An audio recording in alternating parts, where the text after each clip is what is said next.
துவாரகையின் அரசன் 26ஆம் பகுதி. சந்திரனை இனி நீ இருளன் என்று கணபதி சாபமிடவும் சந்திரன் பதைபதைத்து போனான். கணபதிக்கோ கோபம் அடங்கவே இல்லை. சந்திரா, உனக்கு இந்த அகங்காரம் ஆகவே ஆகாது. நான் சர்வலோக சஞ்சாரம் மேற்கொண்டு தேவர்கள் மூவர்கள் என்று எல்லோரையும் சந்தித்து சந்தோஷம் கொள்ளவே வந்தேன். ஆனால் நீயோ முறக்காது பானை வயிறு என்று என்னை உருவத்தை கண்டு எள்ளி நகைத்தாய். இதற்கு ஒரே காரணம்தான், தான் ஒரு பேர் அழகன் என்கிற உன் மமதைதான்.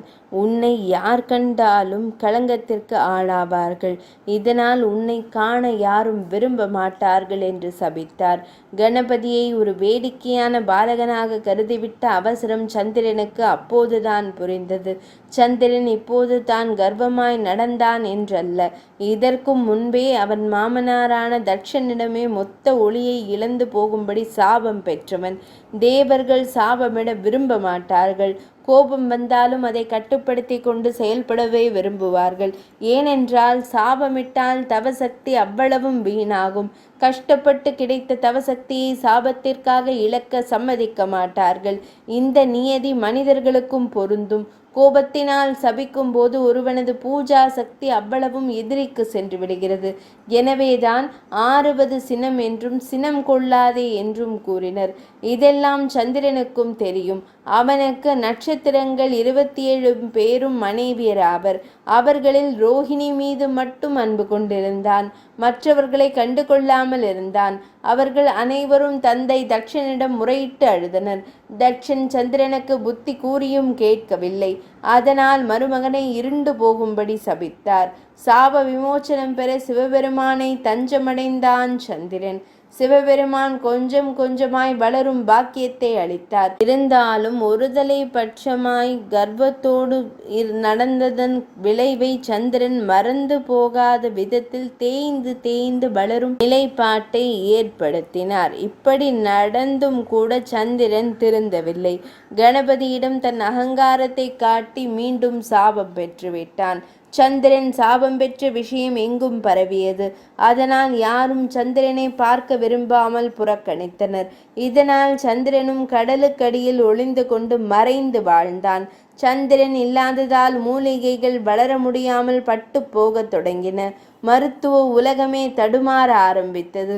இதனால் எல்லோரும் சந்திரனை தேடிச் சென்று கணபதியிடம் மன்னிப்பு கோரும்படி வேண்டினர். சந்திரனும் அவ்வாறே செய்ய கணபதி சாபத்தை மாற்றித்தர முன்வந்தார். சந்திரனை எப்போது யார் பார்த்தாலும் அவர்களுக்கு அபவாதம் நேரும் என்பதை மாதத்தில் ஒரு நாள் மட்டும் வளர்பிறை திதியின் 4ஆம் நாளான சுக்ல சதுர்த்தி அன்று பார்ப்போருக்கு அபவாதம் நேரும் என மாற்றினார் கணபதி. வேறு வழியின்றி சந்திரனும் அதை ஏற்றுக்கொண்டான். இந்த சம்பவத்தை கோர்வையாக கூறி முடித்த நாரதரை தேவியர் பாமாவும் ருக்மிணியும் ஒரு சேர பார்த்தனர். நாரத முனிவரே, இப்படி ஒரு சாபம் இருப்பது மானிடர்களுக்கு எப்படி தெரியும்? குறிப்பாக கிருஷ்ணருக்கு தெரியுமோ தெரியாதோ? இப்படி ஏதும் அறியாதவர் 4ஆம் பிறையை பார்க்க நேர்ந்தால் அதற்கு பரிகாரம் இல்லையா? பாலகணபதி இப்படியா சபிப்பார் என்று கேட்டனர். நாரதரும் பரிகாரத்தை கூறத் தொடங்கினார். கண்ணனோ அவர்களை விட்டு நீங்கி இருந்தான். தேவியர்களே, எந்த சாபத்திற்கும் பரிகாரம் உண்டு. இதற்கும் அப்படித்தான். ஒரு நாள் மட்டுமே சந்திரனை பார்க்கக்கூடாது என்று கணபதி சந்திரனை, அதாவது அந்த 4ஆம் நாள் சந்திரனை தூக்கி தன் தலையில் வைத்து கொண்டு பாலச்சந்திரன் என்னும் பெயருக்கும் உரியவராகி போனார்.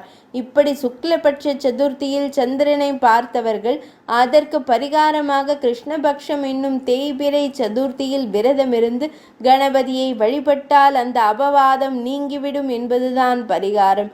கூடவே கணபதியை துதிப்பவர்கள் சந்திரனையும் பூஜிக்க வேண்டும். இதனால் சந்திரன் மகிழ்வதோடு தான் பூஜை பெற காரணமே ஒரு தவறுதான்.